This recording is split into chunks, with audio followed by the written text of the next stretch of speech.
Hello friends, welcome to I love literary. आज मैं discuss करने वाली हूँ विलियम बटलर येट्स की एक बहुत ही famous poem the wild swans at Coole. सबसे पहले डिस्कस करेंगे about the poet, then about the poem, then line by line explain the poem.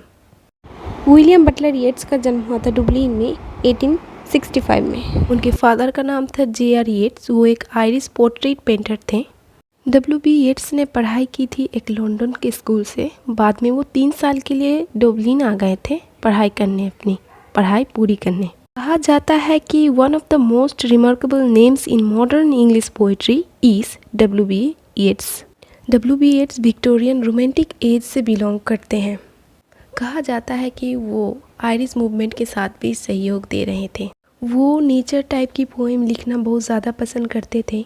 उनकी फेमस पोएम्स हैं the widening stair, the tower, wild swans at Coole, sailing to Byzantium. In 1923, he was awarded the Nobel Prize for Literature. He died in the south of France 1939 and his body was interred in Ireland in 1948. The Wild Swans at Cool 1916 के last and 1917 के first में लिखा गया था। इसको first published करवाया गया था एक लिटिल रिव्यू में 1917 में। उसके बाद 1917 से लेकर 1919 तक वाइल्ड स्वान्स एट कूल नाम की एक पोइट्री कलेक्शन में इसको पब्लिश्ड करवाया गया था। तो दोस्तों, इस पोएम की सेटिंग रखी गई है आयरलैंड के एक नेशनल कूल पार्क में, जहाँ पे कि छोटे छोटे पॉन्ड हैं, वो बारिश के मौसम में भर जाता है और फिर इसका पानी सूख भी जाता है जल्दी। तो पोएट जब भी अपनी फ्रेंड लेडी ग्रेगरी के घर घूमने जाते थे तो उस टाइम वो ये पार्क भी घूमने जाते थे। तो लेडी ग्रेगरी होती हैं आयरिश नेशनल मूवमेंट और आयरिश लिटरेरी रेवोल्यूशन की एक फेमस नाम। ये पोएम एक सिंबॉलिक पोएम है और इसकी राइम स्कीम है ABCBDD। तो चलिए ज़्यादा टाइम वेस्ट ना करते हुए शुरू करते हैं आज की poem the wild swans at Coole. The trees are in their autumn beauty. Poem के फर्स्ट लाइन में ही पोएट कहना चाह रहे हैं ऑटम सीज़न में जो ट्रीज़ है वो अपने लीव्स लेके, मतलब रंग बिरंगे लीव्स लेके भरपूर है। वो लीव्स दिखने में green, red and yellow colour की है। सो ये ब्यूटी बहुत अच्छी लग रही है। The woodland paths are dry. जो वुडलैंड पार्क का रास्ता है वो पूरा सूखा हुआ है। अच्छा, अगर ये बारिश का मौसम है तो फिर रास्ता क्यों सूखा हुआ है? क्या पोएट अपनी लाइफ के बारे में कहना चाह रहे हैं कि उनकी लाइफ का रास्ता सूखा हुआ है? Under the October twilight the water mirrors a still sky. October के ट्वाइलाइट में जो स्टील स्काई है एंड द वाटर स्टील है, इसलिए जो स्काई है वो पूरा मिरर्स की तरह दिख रहा है वाटर में। Upon the brimming water among the stones are 9 and 50 swans। जो ब्रीमिंग वाटर है उसके अंदर, मतलब उसके ऊपर 9 and 50 मतलब 59 swans वो तैर रहा है। The 19th autumn has come upon me। 19 years बाद मैं इस ऑटम में यहाँ पे आया हूँ। Since I first made my count। मैं जब 19 years पहले आया था तो मैंने 59 swans ही देखा था।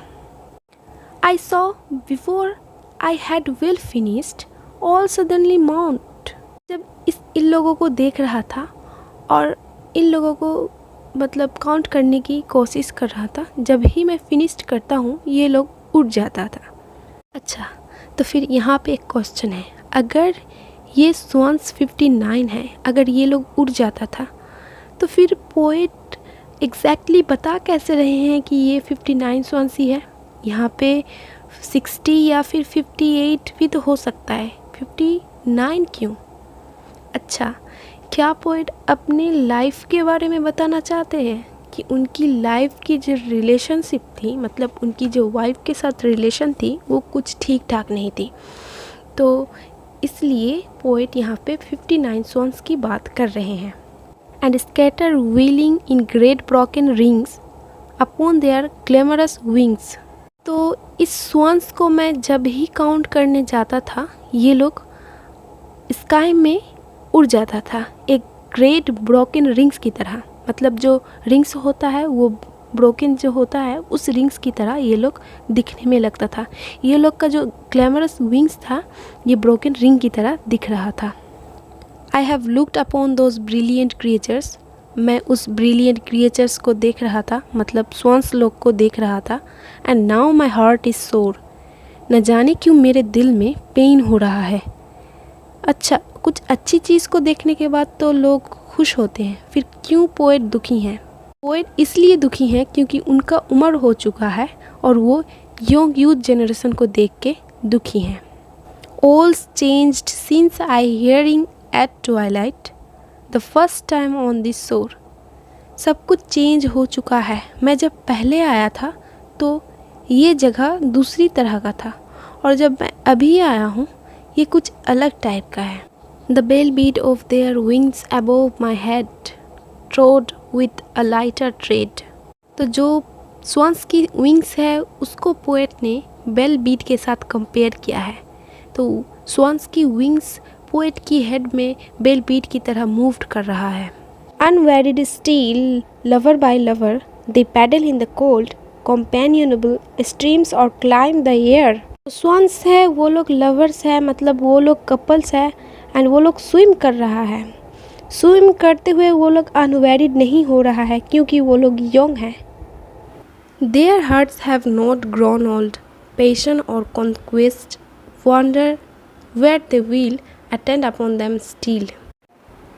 तो पोएट कहना चाह रहे हैं कि अगर वो लोग मतलब स्वान्स लोग अगर ओल्ड हो भी जाए, उसकी बॉडी ओल्ड हो भी जाए, पर उसकी हार्ट कभी बुरी नहीं होगी, ओल्ड नहीं होगी।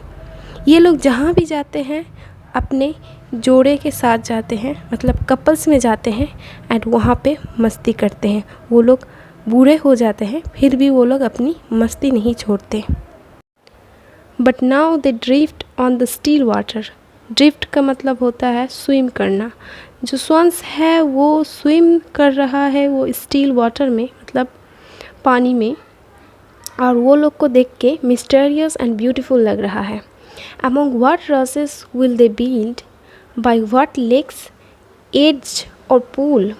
Delight men's eyes when I awake someday to find they have flown away. Swans है वो कहीं भी जाता है तो अपने यूथ के साथ जाता है, वो लोग अकेले नहीं होता है, झुंड में होता है।